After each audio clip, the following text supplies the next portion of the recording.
Marta, Lara, Hristina, Andrija i Sergej, učenici osnovne škole Jovan Jovanović Zmaj iz Trebinja i članovi školske humanitarne organizacije Djeca djeci, pobjednici su prve upshift radionice u Bosni i Hercegovini.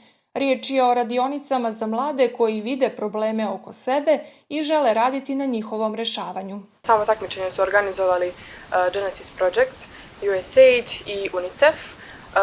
Radionica se naziva Upshift, dakle Upshift je radionica za mlade koji oko sebe vide probleme i rade ka rešavanju istih. Mi smo dakle pobjedom na Upshift radionici obezbijedili grant od 3000 konvertibilnih maraka. To će nam dosta služiti, pogotovo za realizaciju radionica, sekcija i predstava. To planiramo realizovati u naredna 3 mjeseca. Dakle, najviše nam služili projektor i platno koje bi koristili za radionice. Mi smo bili jedna od 3 najmlađe ekipe, tu je bilo djece i osnovnog školskog uzrasta i srednjoškolskog uzrasta i odnijeli smo tu pobjedu. Vrijedni Zmajevci odabrali su temu cyber nasilje. Za ovu temu istraživali su, tražili i prezentovali rešenje. Kažu da njihovi vršnjaci znaju šta je cyber nasilje, ali problem nastaje kada treba da se odbrane od takvog nasilja. Vidjeli smo da je ta tema kod nas najzastupljenija, najviše nas pogađa kao djecu osnovnoškolskog uzrasta.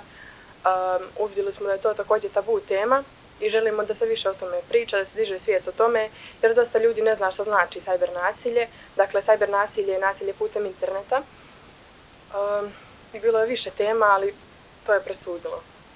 Mentori ovih vrijednih mladih ljudi kažu da im je svaka nagrada dodatna motivacija za dalji rad. Posebno im je drago da su djeca odabrala da se bave temom cyber nasilja, s obzirom na to da je nasilje na internetu, nažalost, slika današnjice.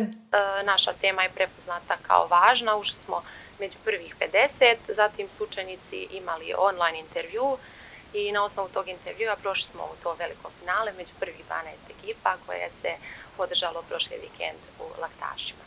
Pa učenici, djeca generalno znaju tek neke osnovne stvari o cyber nasilju, svakako nedovoljno. Mislim da glavni problem nastaje kada sami postanu žrtva cyber nasilja, tada se povuku, ne žele da razgovaraju o samom problemu, ne žele da traže pomoć od stručnih osoba, a često ni sami roditelji nisu upoznati sa problemom. Tek kada to cyber nasilje preraste u fizički obračun i prijeđe u fizičko nasilje, tek tada se radi na rješavanju samog problema. Kada smo radili anketu i analize, vidjeli smo da se najteže sa ovim problemom nose djeca uzrasta od 6. do 9. razreda, tako da smo mi tu grupu izabrali kao ciljanu grupu. I najčešći odgovor u tim anketama bio je da im najveći problem predstavlja i najveći pritisak im stvara što ne mogu da se izoluju od samog problema, kao što bi možda to uradili u slučaju fizičkog nasilja, jer cyber nasilje je stalno prisutno, tu je i velikom brzinom se širi i postaje dostupno velikom broju ljudi. Ovo takmičenje sprovodi se u 38 zemalja širom svijeta. Ove godine održano je u Laktašima od 1. do 4. decembra.